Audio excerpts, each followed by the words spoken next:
Amém? Então, estou meio bagunçado. Tem mais alguma coisa pendente? Já vamos entrar na palavra, né?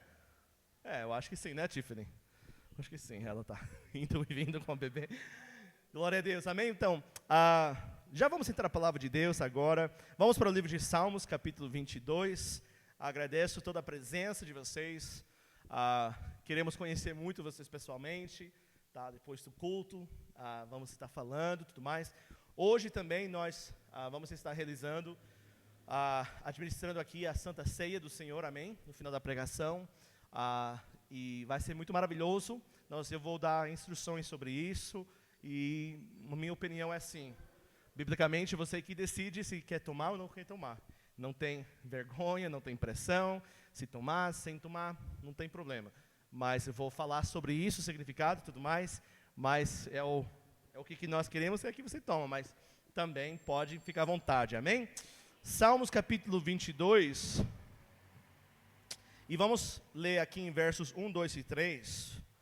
E glória a Deus. Se vocês acharam, pode dizer amém. Glória a Deus. Vou esperar um pouquinho mais. Hoje estava meio quente, hein? Meio quente não, muito quente.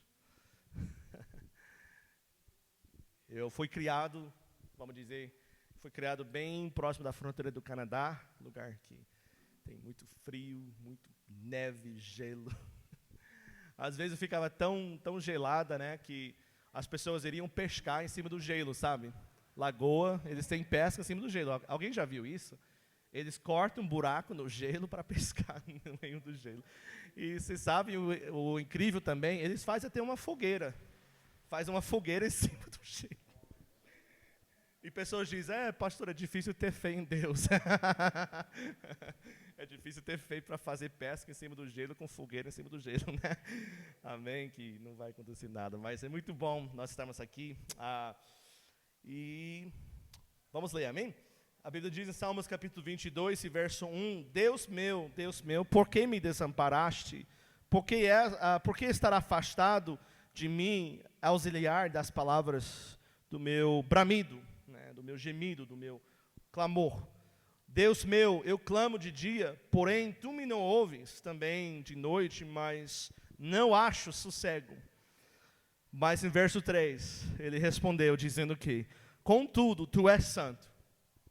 Contudo, tu és santo, entronizado sobre os louvores de Israel. Amém? Glória a Deus, é muito maravilhoso. Vamos orar. Senhor Jesus, nosso Deus, obrigado por esse culto, obrigado por todos que estão aqui. Senhor Jesus, nesse momento nós rendemos na Tua presença e nós pedimos que o Senhor venha aqui, Senhor. Nós sabemos que o Senhor já está aqui em nosso meio, mas revela da Tua palavra em nossos corações, nossas vidas, Senhor Jesus. Transforma a vida, Senhor Jesus. Derrama o Teu Espírito sobre toda a carne.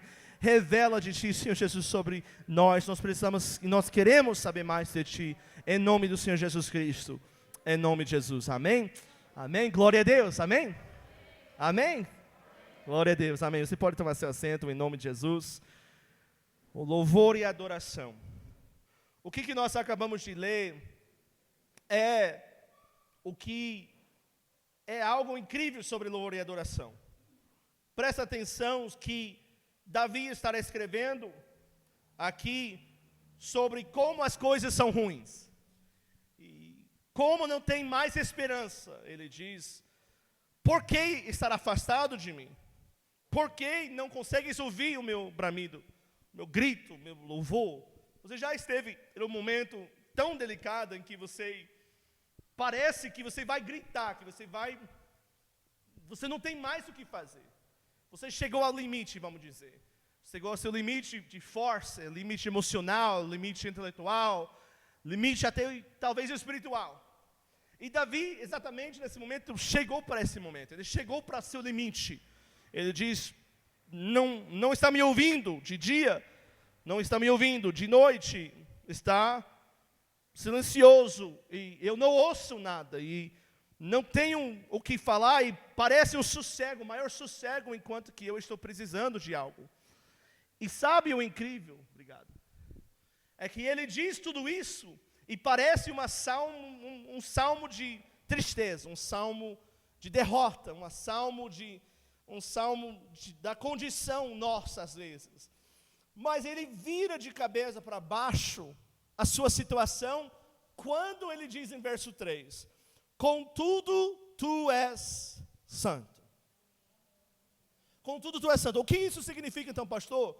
Em outras palavras, ele está dizendo, olha a minha situação como que está ruim, nada está dando certo, eu cheguei aos meus limites. Ele está falando de si mesmo. Mas de repente ele mudou a cena, ele mudou aquilo que estava acontecendo, e a visão e o visto, o cena, foi do desespero de Davi para o céu.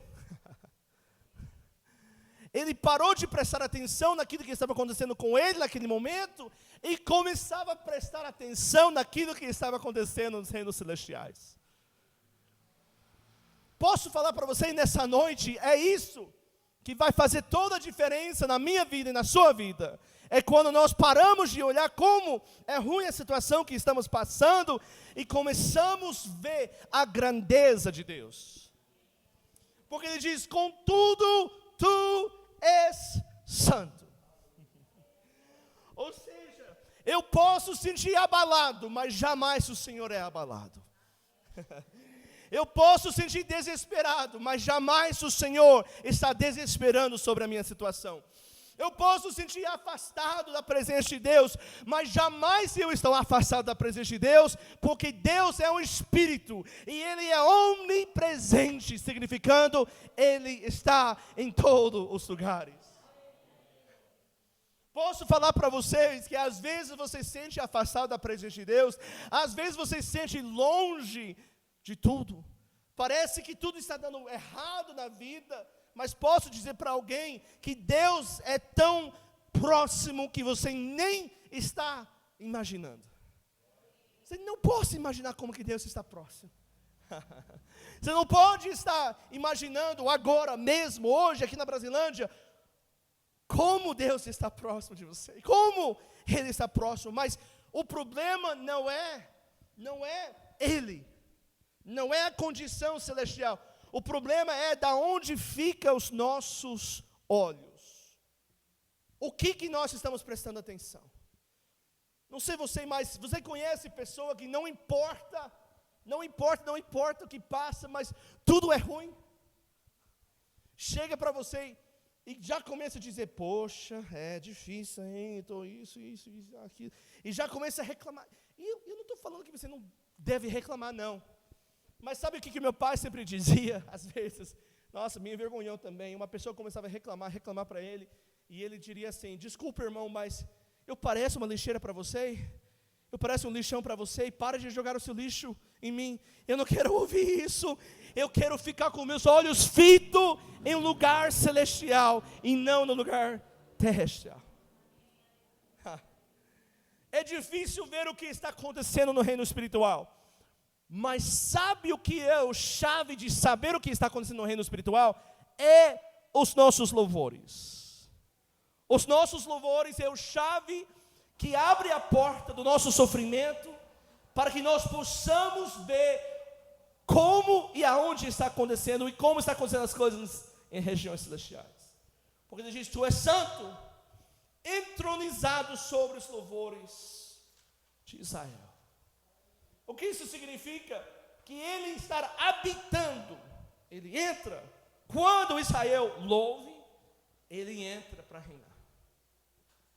Quando Israel começa a parar de reclamar, e começa a falar como a situação de Deus, e como Ele é, tu és santo, tu és maravilhoso, tu és digno, tu és grandioso, sabe, não existe palavras em inglês, nem em português, nem em chinês suficientes para descrever o tamanho e a grandeza do nosso Deus. Mas eu quero desafiar você de tenta fazer isso. Prove a Deus. Quando você está passando um momento difícil, começa a louvar o único que é digno de receber todo o louvor e toda a honra, e você vai ver que a situação começa a mudar. Por que a situação começa a mudar? Porque Deus está chegando na cena, porque Deus está entronizado sobre os louvores do seu povo. Sobre os louvores do seu povo. Quando Israel estava pronto Passava 40 anos no deserto, estavam prontos para entrar na terra prometida. Eles estão lá, olha, eles estão lá prontos para correr. Nossa, agora chegamos. Você já chegou para o final da viagem? Às vezes, tipo ontem de Mairink para cá, eu estou de boa até os 10 minutos. Quando eu fico 10 minutos de casa, eu já fico um pouco mais pesado de pé. Porque eu só quero chegar para casa, né? Estou quase chegando lá. Eu imagino que o Israel era mais ou menos assim. Saíram do Egito, 10 pragas, mar vermelho, nuvem por dia, coluna de fogo por noite para guiá-los. Não tinha comida, Deus literalmente jogava mana sobre a cabeça deles. Meu Deus, está caindo mana do céu para alimentá-los. Não tinha água, mas a água fluía de pedra. Era algo assim, batalhas que, olha, o povo que era escravo apenas alguns anos atrás, agora estavam ganhando batalhas contra países e exércitos. Só Deus que faz isso. Era muito maravilhoso, mas eles passaram 40 anos para fazer uma viagem que devia ter feito somente uns 9 meses para fazer. Sabe, de ficar perdido? Ficaram perdidos. Meu Deus. Alguém já ficou perdido, né? Eu acho que o irmão Jessé estava falando que ontem ficou meio perdido, né, irmão Juninho? Talvez o irmão Juninho pode falar mais disso, mas não deve falar não, né? Mas imagina de você virar uma esquerda e aí você não chegar, mas você chega em casa 2 semanas depois. Era mais ou menos assim, demorou muito, e eles estão chegando ali no Rio Jordão, estão prontos, agora nós consertamos os problemas nossos, nós estamos prontos para herder a promessa de Deus, a terra prometida. Estão todo mundo pronto para herder isso, mas sabe o que Deus faz para eles? Ele falou para o povo, tá, Jericó é a primeira cidade, as muralhas são grandes, tem exército aí atrás das muralhas, e olha, vocês são um povo que nem tem ferramentas de fazer cercagem, né, para subir muralhas. E eu imagino o povo começava, poxa, mas como é que nós vamos fazer então? Meu Deus, eu vejo ele. Deus falou, calma, você vai andar por cercando a cidade. Andar? Ah tá, a gente vai andar tipo para colocar bomba lá, né? Não, você vai andar. Ah, mas a gente vai andar de fazer uma guerra psicológica. Não, você vai andar. Você nem vai abrir a sua boca. Quê? Aí andaram, cercaram a cidade. Ele diz, no sétimo, né? No 7º vez que você cerca a cidade, eu quero que os sacerdotes, eu quero que eles brotam e você começa a louvar o Senhor com grito. E quando vocês gritarem como Israel, cercando a cidade, 7ª vez, as muralhas cairão. Ou seja, Deus estava mostrando para o Israel, a maneira que você herde as minhas promessas, não é pela força, não é pela sua habilidade, não é por nossa habilidade intelectual, inclusive. A maneira que você herde as promessas de Deus é através do louvor. É através do louvor que você herda as promessas de Deus. Operação militar não derrubaria de jeito nenhum o Jericó. Mas quando Israel botava os seus pés, obedeceram da palavra de Deus e levantaram um clamor bem alto para louvar o Senhor, as muralhas caíram. Porque Deus estava querendo dizer para a sua igreja e para nós, não é a sua habilidade que vai tirar você da lama, mas é a minha grandeza, é a minha santidade, e é a minha presença, é o meu Espírito que vai fazer tudo isso. Ele diz, olha o que vai acontecer. Sabe, porque nós passamos dificuldades. Alguém já passou dificuldade? Alguém já perdeu um emprego? Alguém já passou que assim, parece que a família não vai ter uma racha e vai tirar um para o outro lado, e parece desesperadora, olha, é desesperador aqui, temos que lembrar, é desesperador aqui, mas isso não significa o final do resultado, porque o final do resultado quem dá é Deus, quem assina o final do nosso resultado é Deus mesmo. Eliseu, ele pegava o servo ali, o servo foi seguindo e o exército da Síria cercava Eliseu e o seu servo, né? It was Elisha, right? Eliseu? Foi Eliseu. Cercava ali o exército da Síria. Cercava o profeta e seu servo. Profeta e servo, geralmente, eles não são muito armados, não. Mas por quê? Síria estava bravo, por quê? Porque Eliseu, sabe, Eliseu era profeta. Síria estava fazendo táticas de atacar o Israel, de derrotar o Israel, os seus planos secretos para fazer todo o seu planejamento do exército para atacar o Israel. E Deus foi revelando para o homem de Deus, Eliseu. E Eliseu iria para o rei e diz: rei, eles vão atacar do leste, em tal dia, tal horário, assim. Legal, valeu. E aí o rei de Israel iria se planejar. E quando o Síria chegava para lá, o Israel já estava preparado para aquele batalha. Como? Como você sabia disso? Aí fez outro plano de armadilha para que o Israel caísse. Mas de repente o homem de Deus falou para... Não era isso, é isso. Ele foi cada vez atrapalhando o rei de Síria. É incrível, né? Um homem, um espinho na carne, imagina. E finalmente ele diz: vamos lá, vamos atacar, vamos acabar com esse homem.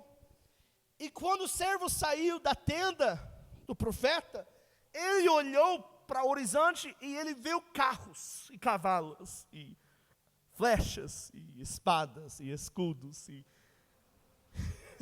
e capacetes, e falou... Aí ele foi... Eliseu, exército lá! Eliseu falou: sei. Por que não está preocupado com isso? Porque eu sei em quem eu sirvo. Eu sei que parece uma ameaça muito forte para tomar a minha vida. Eu sei que parece que vai derrotar, vai cair para o chão tudo. Mas Eliseu, ele teve uma certeza que também nós precisamos ter. Para aquele que está por nós é maior do que aquele que está contra nós. Que aquele que habita em mim é maior do que aquele que habita no mundo. E o que o Eliseu orou? O servo, imagina que naquele momento o servo não precisava mais usar o banheiro, porque já usava o banheiro quando ele viu logo em seguida o exército sem saída, né? Ele já vazou tudo. Eu imagino que o Eliseu está lá. Deus, ele perguntou: Deus, abre os olhos do meu servo, para ver que aqueles que estão conosco são maiores do que aqueles que estão contra nós. E quando aquele servo abriu seus olhos, ele viu o exército do Senhor cercando eles. Posso falar para você nessa noite, olha, quando nós começamos a agradecer e louvar o Senhor com toda a nossa força, com todo o nosso coração, vai desaparecer problemas, vai desaparecer doenças, vai desaparecer tudo que está indo contra nós. É através do louvor e adoração. Em 2 Crônicas, capítulo 20, eu já vou terminando. Nós sabemos a história de Jeoshafá. Ele era um grande rei de Judá. E ele ganhava batalhas. E ele era uma pessoa justa. Ele seguia a vontade de Deus. E a Bíblia diz que um dia, em 2 Crônicas 20, houve uma multidão de pessoas indo contra ele de Edom, um país vizinho, para atacar o Judá. E a Bíblia diz em verso 3, que Jeoshafá esteve com medo. Ele teve medo em verso 3 de 2 Crônicas 20. O rei teve medo. E pode ter um ponto, mas não tem um ponto lá. O rei teve medo, vírgula. E pôs-se a buscar ao Senhor. E apregou jejum em todo o Judá. Ou seja, quando teve medo, ele não foi entrar no Facebook. Quando ele sentiu medo, ele não foi falar com seus amigos sobre o que estava passando. Quando ele sentiu medo da ameaça que era verdadeira, que a ameaça que estava ameaçando o seu reinado, ele não foi a desesperar e dizer: cada um no seu. Ele foi correndo para fugir. Não. Poderia ter um ponto no final que Jeossafá teve medo, ponto, mas não tem ponto. Não é errado você sentir medo. Não é errado você sentir preocupação. O errado é não entregar nas mãos do Senhor Jesus o nosso medo, nossas preocupações. Porque ele teve medo, mas ele se pôs a buscar a presença do Senhor, a Bíblia diz. Ou seja, ele foi direto para o lugar em que iria libertar ele desse problema. Ele não foi fugindo do problema, ele não foi tentando escapar daquele, mas ele foi buscar a presença do Senhor. Judá começava a arrepender dos seus pecados. Eles jejuavam, buscavam a face do Senhor. Por isso, essa igreja da Brasilândia, precisamos entender, se nós vamos ter conquistas, não vai ser porque a música é muito boa, nem se a pregação for ótima, mas vai ser através da consagração ao Senhor e a nossa oração. Se somos derrotados é porque faltou oração. Mas se somos vencedores é porque teve oração em abundância. E ele estava preocupado, mas em verso 17, depois que Israel orou, depois que eles buscaram a face do Senhor, depois de tudo isso, Deus falou para Jeossafá: nesta batalha não tereis que pelejar. Ele deu uma passe livre. Ele deu um cartão Get Out of Jail Free Card. Nós temos um cartão de sair do... Sabe aquele jogo Monopoly? Sabe que tem aquele cartão que tira você do prisão? Ele deu isso. Não tereis que pelejar. Postai vós. Fiquem parados. E vede o livramento do Senhor, que o Senhor vós concederá. Ó Judá e Jerusalém, não temais, nem vos assusteis. Amanhã saí-lhes ao encontrar, porque o Senhor estará convosco.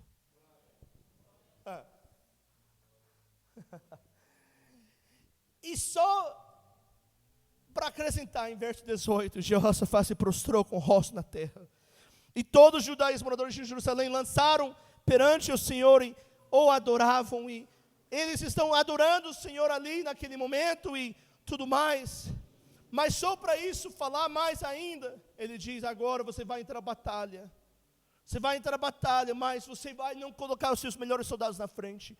Quem vai você colocar na frente são os adoradores.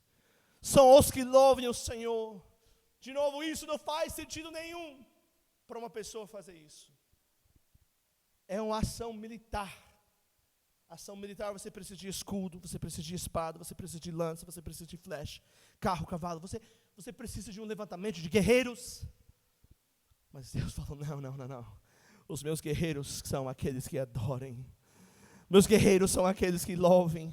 Os meus guerreiros são aqueles que nós vamos pôr na frente. Porque quando nós louvamos, o Salmos diz, Ele está entronizado. Sabe o que significa entronizado? Isso não é um trono. Mas significa que Deus está no trono. Sabe quando o rei está no trono, significa que ele está pronto a agir. Ele está pronto para falar. Sim, pode. Leva a Vitória lá, faça isso, dá o sustento para aquele irmão lá, faça aquilo. O trono é onde Deus governa. E Ele não precisa de exército, Ele não precisa de espada, de escudo, para entregar a batalha. E deixa eu falar para vocês também nessa noite, você não precisa de mais soluções carnais para ganhar. Quando você sente sol e depressão, você não precisa de mais cápsula, pílula, você precisa de mais da presença de Deus, você precisa buscar mais a face do Senhor, você precisa buscar mais, mesmo não querendo fazer, sabe? O louvor que faz mais a diferença é o louvor que você não quer fazer. O louvor que faz mais a diferença É o louvor que você não quer fazer, porque você não está sendo abençoado, você não se sente vitorioso. Lembra Davi, estar afastado de mim, todos estão contra mim, mas tu és santo. E tu estares entronizado nos louvores do povo de Israel, e eu te louvo, Senhor, eu te engrandece. E sabe, através do louvor é uma arma para derrotar o inimigo e para entronizar o Senhor no meio, pôr Ele no meio dos nossos problemas, das nossas situações, das nossas preocupações. Mas nesse momento Deus está querendo saber, será que você vai entregar isso às mãos dEle? Será que você vai parar de tentar cuidar? Não, deixe eu cuidar. Quem aqui já tem filhos? Se você tem filhos, você vai a sua mão. Amém? Sabe, eu tenho um Anthony agora que está andando. O Anthony, às vezes, ele não pode fazer tudo sozinho, né? Pode. Ele pode andar.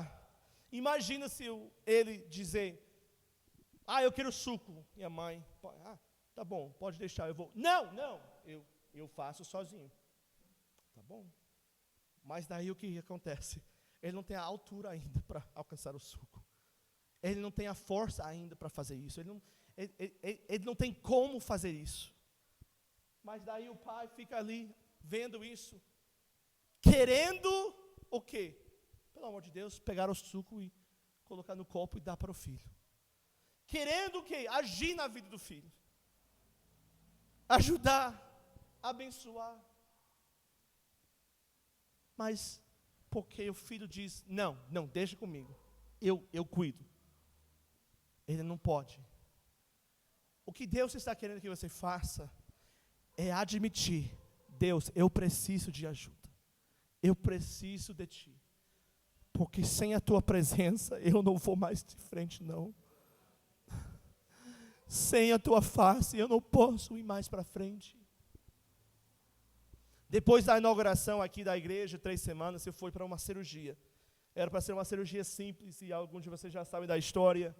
Eu fui na segunda-feira, e o médico olhou e falou que ia haver uma infecção, e precisava fazer a cirurgia para tirar a infecção, e era para eu entrar à tarde, à noite, e sair da manhã, né, no próximo dia.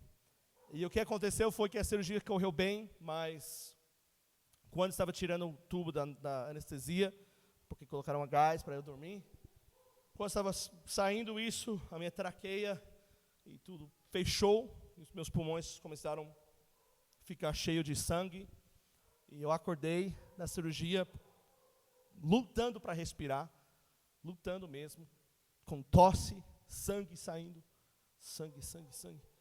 E eu sabia que era errado, porque eu ficava assim, eu olhei e houve mais médicos, mais pessoas ali na sala da cirurgia, que quando eu fui dormir, era uma cirurgia de 45 minutos, e eu acordei e teve mais pessoas lá.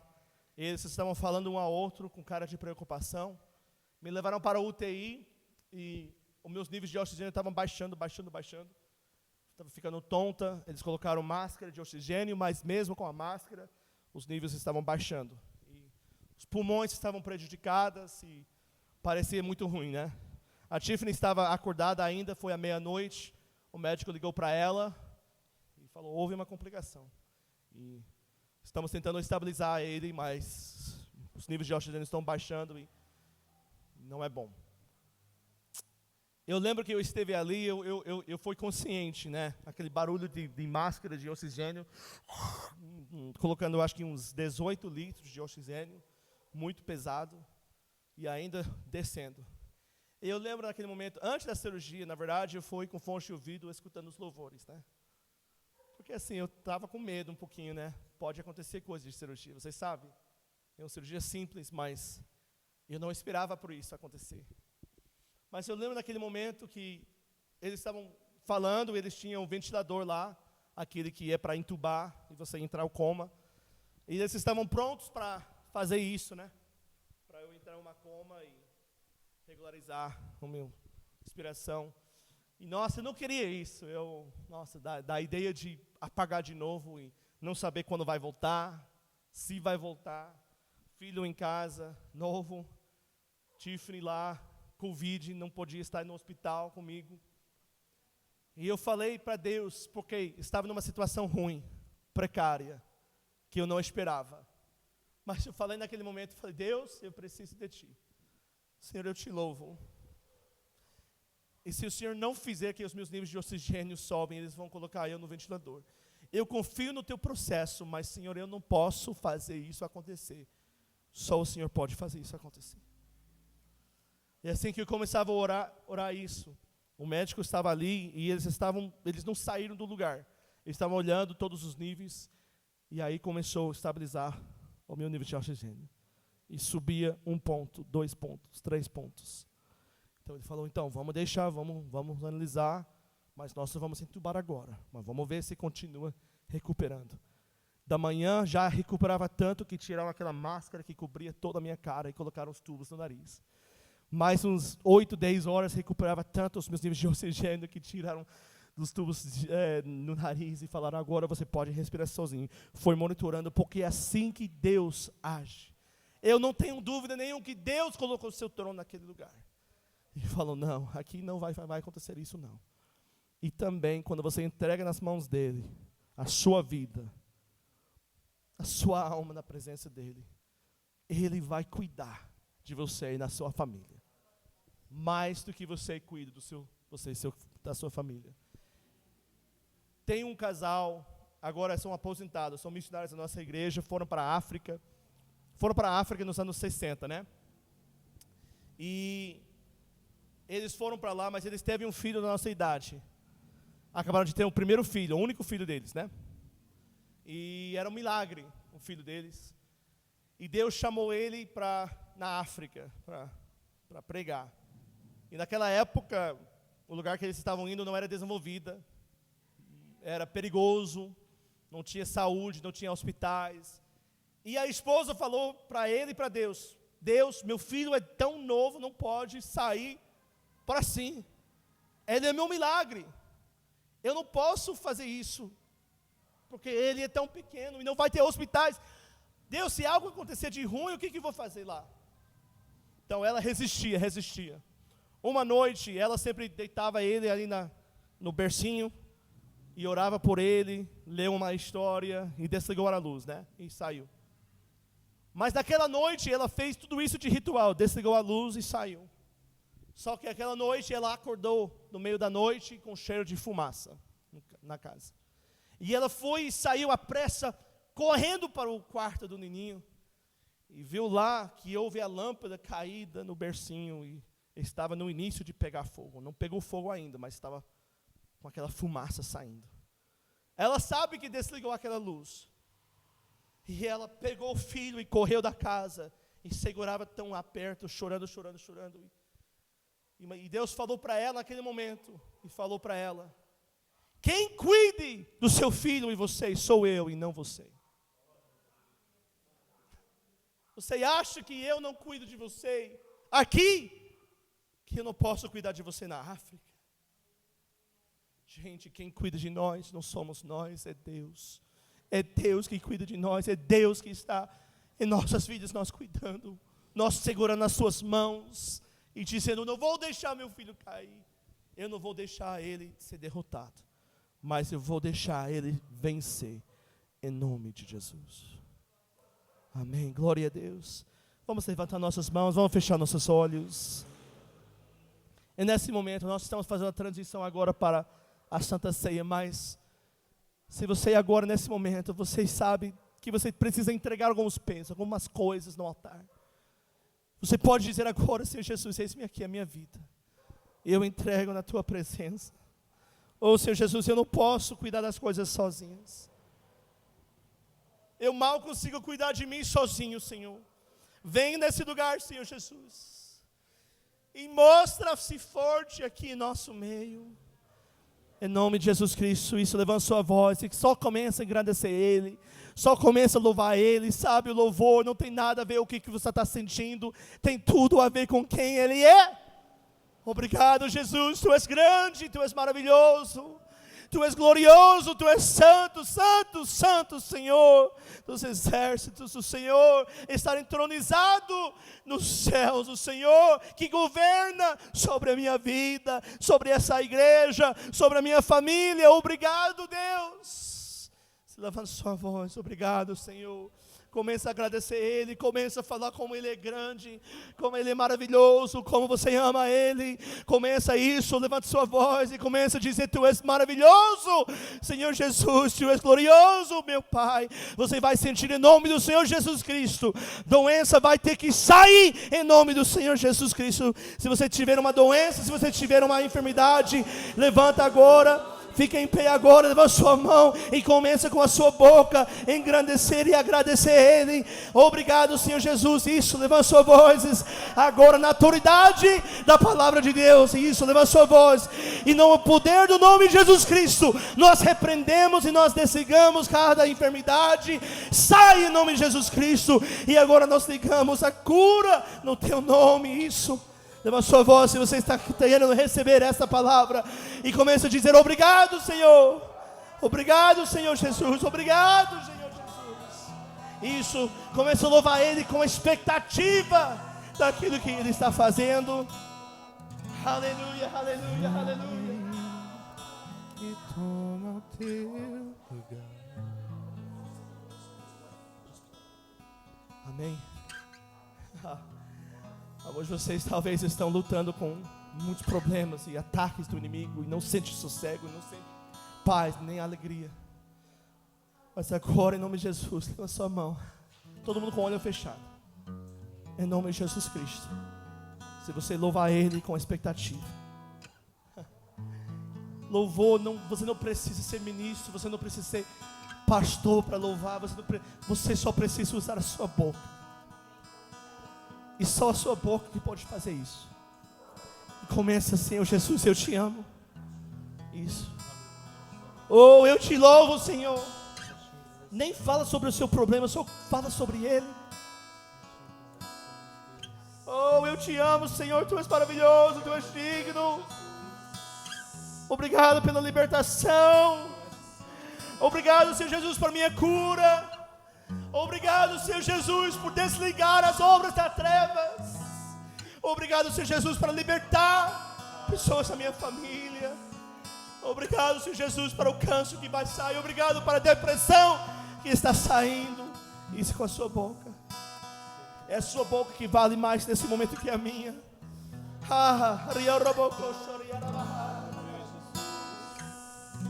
Tu está entronizado sobre os louvores do seu povo.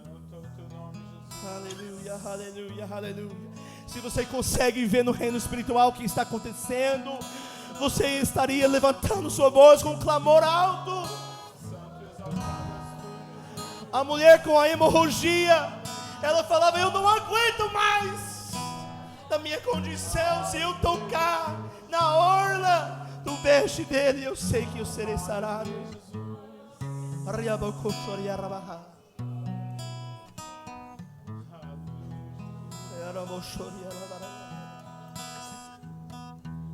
O mundo diz: você tem problemas, você tem depressão, aqui você está triste, aqui que é uma garrafa de uma cervejinha gelada. Você tem doença, aqui que é uma receita farmacêutica, vai lá. E nada contra hospital, e nada contra medicina, graças a Deus por isso. Mas nós medicamos os problemas. Nós sabemos, ou seja, nós sabemos como conviver com esses problemas. Até que quando você sentiu aquele dor de uma doença, incomodou bastante você. Mas após um tempo você começava a colocar coisas que foi deixando você sentir mais menos mal. Deus não tem nada a ver com menos mal. Ele está querendo que você seja sarado, completo, íntegro. Restaurar a sua vida no jeito que Ele criou. Quando o pecado entrou no mundo, o pecado entrou como um câncer. A gente tem um bebê aqui, nosso bebê lá, são perfeitos. O pecado entrou como um câncer para estragar as coisas. Não teve guerra, não teve morte, não teve câncer, não teve doença, depressão. Teve apenas homem e a presença de Deus. Que maravilha. E é assim que Deus está querendo para você. Para só ter você aí na presença dEle. Mas o que aconteceu? O pecado entrava e começava a estragar. Aonde tocava, estraga. Logo no início, os primeiros irmãos. Olha, primeiros irmãos. Caim e Abel. Abel ofereceu sacrifício com sangue ao Senhor e o Senhor aceitou. Caim ofereceu, era fazendeiro de legumes. Ele ofereceu os seus legumes, o que cresceu da terra. O Senhor rejeitou o sacrifício. E o que aconteceu? Em vez do irmão Caim ir para o irmão Abel e falou: Abel, irmão, eu não tenho dúvida que Abel daria para o seu irmão aquilo que ele precisava para agradar ao Senhor. Mas o que foi acontecendo? Com certeza o serpente que enganou Adão e Eva estava ali falando: ah, seu fracasso, aquele teu irmão está te envergonhando. Colocou semente de ódio no coração dele. Em vez de ele aproximar com seus legumes e abóboras e falar: Abel, eu vou trocar essa e você me dá um cordeiro, me dá algo para que eu possa agradar ao Senhor. Em vez de tudo isso, o que aconteceu? Ele não veio para fazer isso. Ele veio o quê? Com pedra na mão, para matar primeiros irmãos deste mundo. É isso que pecado faz. Mas nós vamos fazer a Santa Ceia agora. E sabe o que acontece? No livro de Êxodo, eu vou falar rápido, Êxodo 12 e 40 até 42, a Bíblia diz, Êxodo 12, 40 e 42, ora, o tempo que os filhos de Israel moraram no Egito foi de 400 anos, escravidão, muitos desses anos. E aconteceu ao fim de 430 anos, daquele mesmo dia, todos os exércitos do Senhor saíram da terra do Egito. E disse sobre esse dia: esta é uma noite que se deve guardar ao Senhor, porque os tirou da terra do Egito. Esta é a noite do Senhor que deve ser guardada por todos os filhos de Israel, através das suas gerações. O que Jesus estava celebrando na Santa Ceia com seus discípulos foi isso. Foi a Páscoa. Por que Páscoa? Páscoa significa passando. Porque o que aconteceu? E vocês podem se sentar e nós vamos passar depois, tá? Foi que os judeus ficaram no Egito 400 anos. Deus levantou Moisés, que cresceu na casa de Faraó, e que agora era refugiado no deserto. Falou através do sarça ardente. Sarça, né? Sarça ardente. Falou: eu te chamei, Moisés. Volte para a terra do Egito, porque eu vou fazer maravilhas através da sua vida. E ele diz: eu não posso ir. E nós sabemos essa história. Deus falou: o que eu vou falar para eles? Ele diz: eu sou o que eu sou, enviou. Quando Deus falou isso para Moisés, ele estava falando também, em outras palavras: olha o que eu vou fazer, te enviou. Não ouça as minhas palavras, olhe naquele que eu vou falar. E ele veio com aquela ditada com o Faraó: deixe o meu povo ir embora. E o Faraó deu risada: deixa o povo ir embora? São escravos, são meus, são a minha propriedade. Faraó, vocês sabem, representa o diabo. E ele acha que todos ali são seus escravos. Não. Ele não queria de jeito nenhum que eles iriam embora. Pois ele diz: são meu povo, são meus escravos. Mas Moisés voltou: deixe meu povo ir embora para louvar o Senhor. Sabe, o inimigo, ele não quer que você saia do reino dele. Ele não quer que nós saímos do Egito. Mas deixa eu falar, a vontade do inimigo não tem nada a ver em comparação da vontade de Deus. O que aconteceu? Deus falou para Moisés, deixa eu cuidar disso. Eu vou cuidar de Faraó. E através de 10 pragas, ele foi enfraquecendo Faraó. Até finalmente o 10º praga, que era o pior de todos, chegava para matar. Deus enviava seu anjo para matar o primeiro nascido de cada família. Era pesado. Mas ele disse, eu vou libertar o meu povo. Eu vou libertar o meu povo da escravidão. Mas ele deu uma instrução para o seu povo. Ele diz, na Páscoa, ele diz, olha, o povo vai ajuntar e vão escolher um cordeiro. Tem que ser macho, não pode ser fêmea. Ele deu instruções para eles. Você vai ter que examinar por uma semana aquele cordeiro. E você vai ter que examinar que não haja mancha, não haja defeito, não haja nada de problema, nada de errado com esse cordeiro. Porque esse cordeiro tem que ser perfeito. E nesse 10º dia, eu quero que você agora mate o cordeiro. Você vai colocar o sangue num cálice. E você vai com hisopo, que era um ramo de um arbusto que cresce no Oriente Médio. Você vai colocar o ramo ali no sangue, você vai aplicar para os arraiais da sua porta. E colocando isso, o sangue sobre os arraiais da sua porta, vai acontecer que quando o anjo do Senhor passar, ele vai olhar na sua casa, mas pelo sangue do cordeiro não vai poder entrar para causar mal nenhum na sua casa. Ou seja, vocês serão sarados e salvos através do sangue do cordeiro.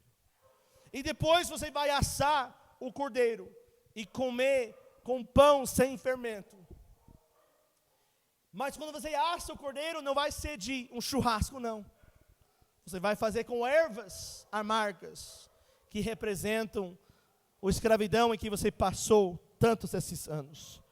E quando o anjo passar, e ele diz, e se uma pessoa não tiver a condição, convide para a sua casa e compartilha o seu cordeiro com a cordeira do seu vizinho, porque ele diz, todos devem comer do cordeiro e comer do pão, sem fermento. Tudo isso era de uma imagem do Novo Testamento. E quando o anjo passava, ele diz, aonde eu vejo sangue, eu não vou ver falta. Eu não vou ver falha, eu não vou ver erro, eu não vou ver pecado. Eu não vou ver nada por onde o sangue for aplicado. Posso falar em você, antes que nós fazemos a Santa Ceia, nós vamos examinar nós mesmos. Eu não vou te examinar, pelo visto, porque existem pecados que são visíveis, mas se a gente está falando a verdade, a maioria dos pecados são invisíveis. São coisas que a gente já está envergonhado, que nós escondemos. Se nós tivermos amargura em nosso coração, é uma coisa errada, temos que consertar isso. E nós precisamos arrepender dos pecados. Arrepender significa mudar de mente. O que o Davi escreveu em Salmo 51? Lava-me completamente da minha iniquidade. Purifique-me do meu pecado. Pois eu conheço as minhas transgressões e o meu pecado está sempre diante de mim. Pequei contra ti somente e fiz o que é mal perante os teus olhos, de maneira de que serás tido por justo no teu falar e no puro no teu julgar. Purifica-me com hisopo, com sangue, hisopo, e ficarei limpo. Lava-me e ficarei alvo mais que a neve. Isaías, ele diz em 1:18, que os vossos pecados sejam como a escarlata, eles se tornarão brancos como a neve, ainda que sejam vermelhos como a carmesim, se tornarão como a lã. Alguém aqui que são pais, vocês sabem que quando a sua criança cai, tem sangue e entra o tecido, é muito difícil tirar sangue de um tecido, é muito difícil, mancha. Mas posso falar para você, ele diz, é o vermelho, É o sangue que torna você branco como a neve. É o sangue do Cordeiro que cobre os seus pecados, que mude a sua história, que cura as suas enfermidades. É o sangue do Cordeiro. E tudo isso, Paulo escreveu em 1 Coríntios 10, 2, 1, 2 e 4. Ele diz que todos que passaram pelo mar foram batizados. Ele está falando sobre Israel saindo do Egito. Isso era um tipo e uma sombra. Assim que a nuvem, seguiram a nuvem no mar, beberam da mesma fonte espiritual, bebiam de uma pedra espiritual no deserto, e esta pedra era Jesus. Ele diz, olha, tudo isso era para mostrar para vocês como fazer. E agora, quando nós chegamos para o final, nós sabemos que o Senhor Jesus Cristo, Ele administrava a primeira Santa Ceia, lembrando da libertação do Egito, e fazendo uma nova aliança, um novo pacto conosco. E diz, vamos para Lucas capítulo 22, e nós já vamos passar, e 19, Lucas 22 e 19.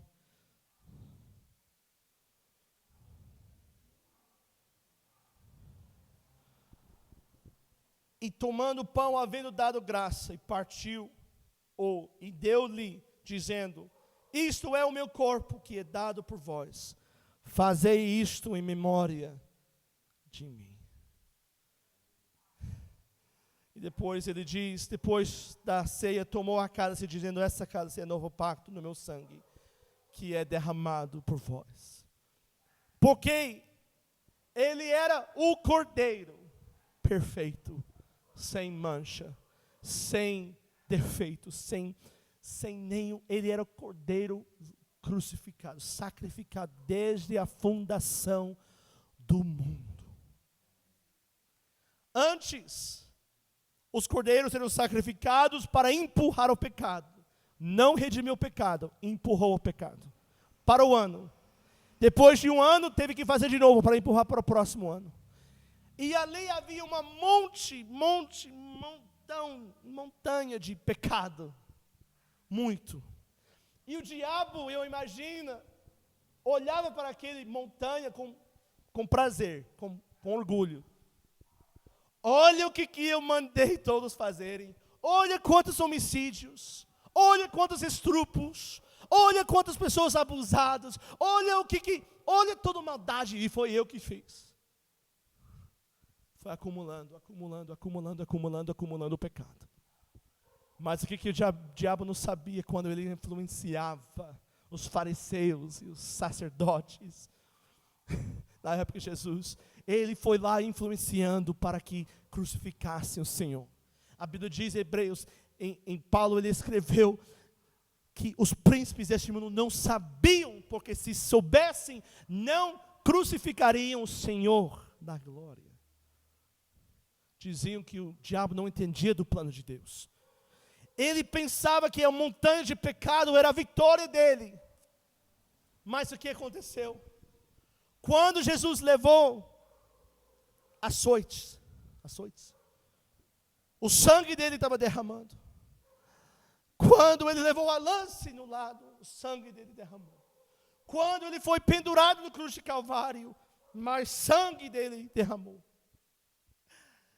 Sabe o que aconteceu quando Caim matou Abel?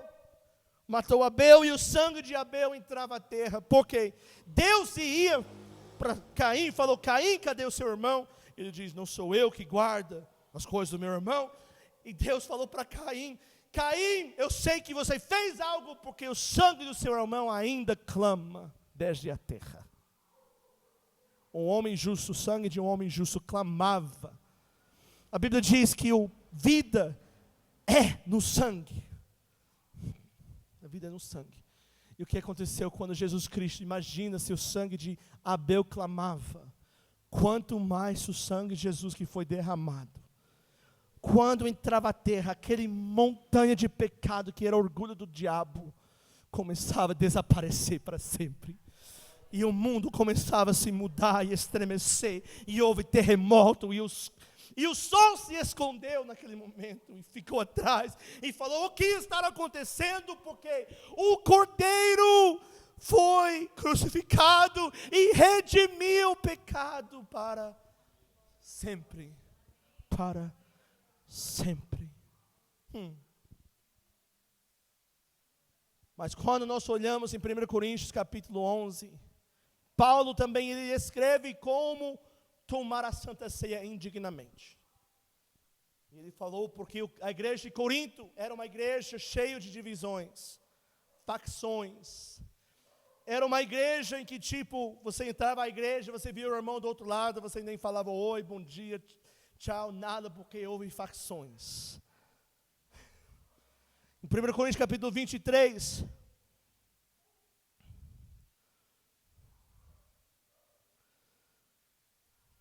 e ele diz sobre a lembrança de Jesus, e tomando a cálice e o pão no corpo, ele falou, muitos na igreja estavam fazendo isso de refeição e não estavam honrando Jesus Cristo.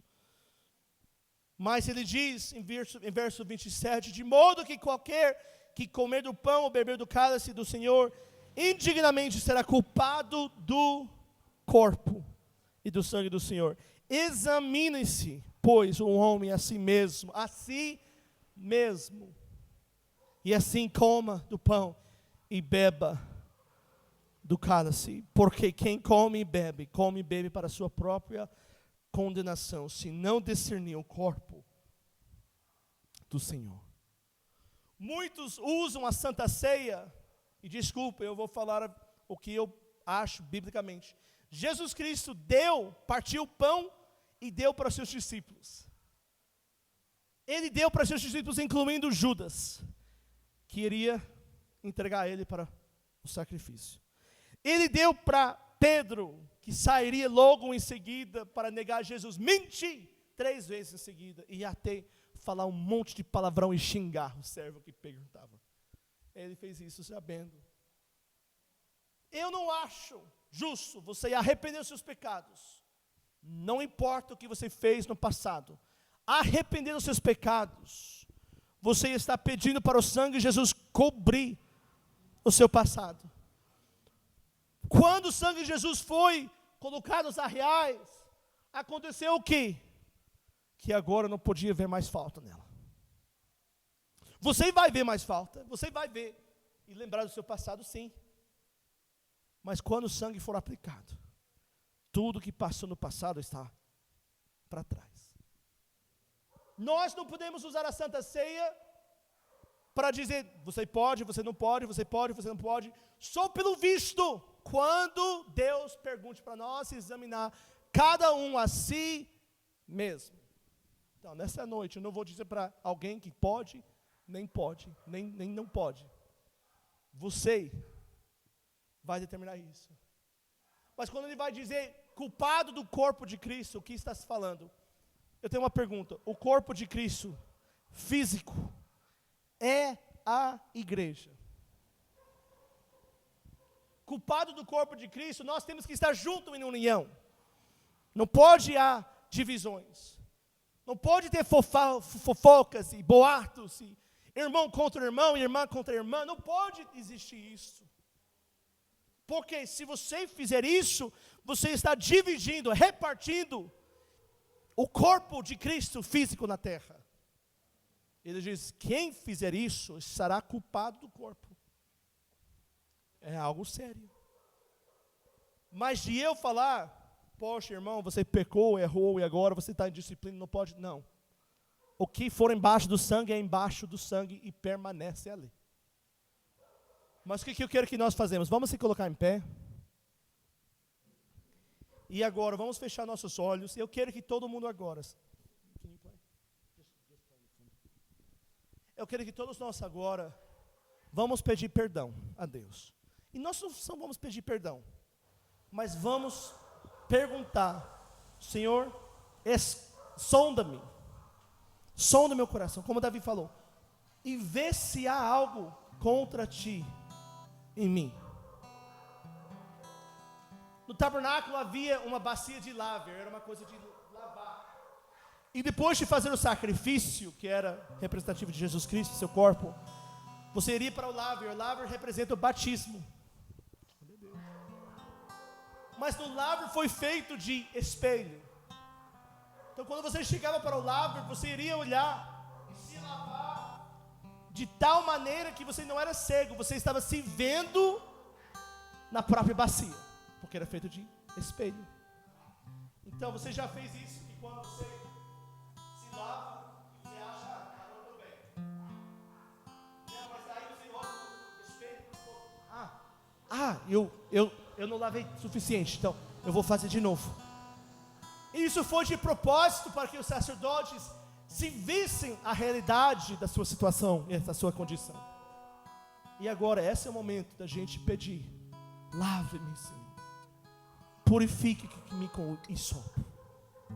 Vamos fechar nossos olhos, levantar suas mãos, levantar suas vozes. E agora diz: Senhor Jesus, sonda-me. Eu não quero ser enganado. Se há alguma coisa contra a tua presença, contra ti, revela para mim agora, para que eu possa ser branco como a neve, para que o que for escarlata pode ser branco. Oh, Senhor Jesus, perdoa meus pecados. Isso, fala para Ele. Mostra para mim o que está errado na minha vida. Senhor, eu vou corrigir. Se eu falei uma coisa errada para o meu irmão, para minha irmã, eu não quero ser culpado do corpo. Perdoe-me. Deixa que Deus reconciliar você com seu irmão, com sua irmã. Se há divisão aqui, esse é o momento de você ir para a pessoa. Pede perdão, perdoa-me. Perdoa-me de ter falado aquela coisa. Perdoe-me de não ter agido da forma correta. Perdoe-me, meu irmão, minha irmã, porque nós somos o corpo físico de Cristo. E o corpo de Cristo não pode ser dividido. Isso. Derrama de si mesmo, derrama do seu interior, da sua alma. Aleluia. Aleluia, aleluia, aleluia. Oh, eu te amo, Pai. Obrigado, Senhor Jesus. Obrigado, Senhor Jesus. Obrigado. Aleluia, aleluia.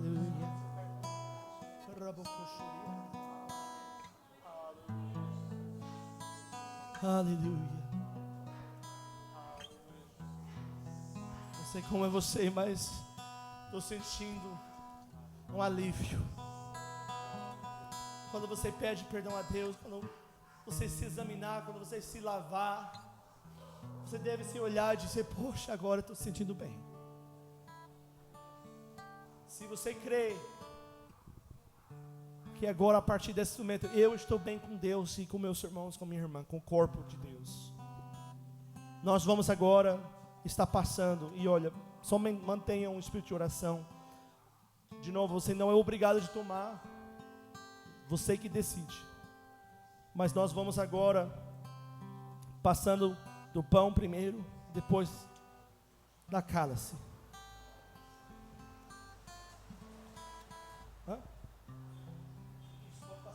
O pão primeiro.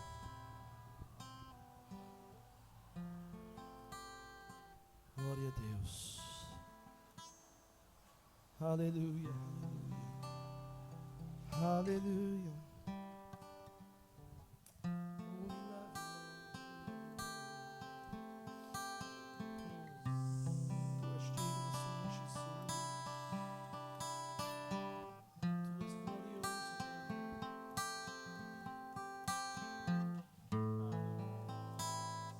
Nós estamos fazendo agora em lembrança do Senhor Jesus Cristo, o seu sacrifício. De novo, isso não conte como uma salvação. Ainda resta você arrepender seus pecados, seja batizado em nome de Jesus, e receberei o dom do Espírito Santo conforme o livro de Atos. Mas agora você está entrando no corpo dele.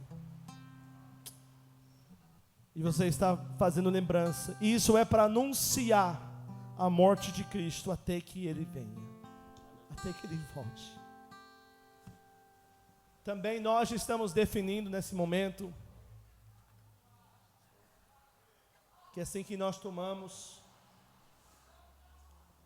que sabe quando Ele foi derramado no cruz de Calvário por nós, Ele conquistou o sepulcro e a morte para nossa causa. Isso é para dizer que agora você está selando também o seu futuro com Ele. Que não haverá morte sem, fora da vontade dEle, porque você será selado por Ele. Em Lucas capítulo 22 e 19, a palavra diz assim: e tomando o pão e havendo dado a graças, partiu e deu-los para os discípulos, dizendo: isto é o meu corpo, que é dado por vós. Fazer isto em memória de mim. E agora, com olhos fechados, vamos tomar do corpo e fazer em memória do corpo dele e o sofrimento que ele fez por nós.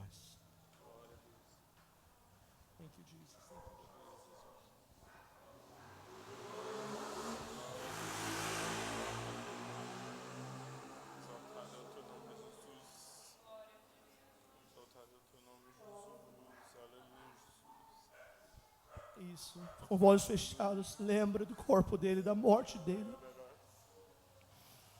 A graça, a misericórdia vem de graça sim, mas ele pagou preço alto para nossa redenção. Aleluia, Jesus. Aleluia, Jesus. Aleluia, Jesus. Em verso 20, semelhante agora com a cálice. Depois da ceia, tomou a cálice, dizendo: esta cálice é o novo pacto em meu sangue. O novo pacto, ele diz, agora, a partir de agora, pelo sangue do Cordeiro, a partir de agora, quando você tomar isso, a partir de agora, representando o sangue, não há doença, não há grilhões, não há preso, não há nada, enfermidade, depressão, porque o sangue do Senhor Jesus Cristo, pelas suas pisaduras, somos sarados. Esse é o novo pacto do meu sangue, derramado por vós. Vamos tomar do sangue e em seguida vamos louvar Ele. Em nome de Jesus, obrigado. Aleluia, aleluia. Obrigado, Senhor Jesus. Isso agora começa a declarar a vitória na sua vida. A sua vida é selada com Cristo Jesus. A sua vida agora que você fez na memória dEle. Obrigado, Senhor Jesus Cristo. Obrigado, Pai. Obrigado, meu Deus, por tudo que o Senhor tem feito na minha vida. Em nome do Senhor, em nome do Senhor, em nome do Senhor Jesus Cristo. Em nome de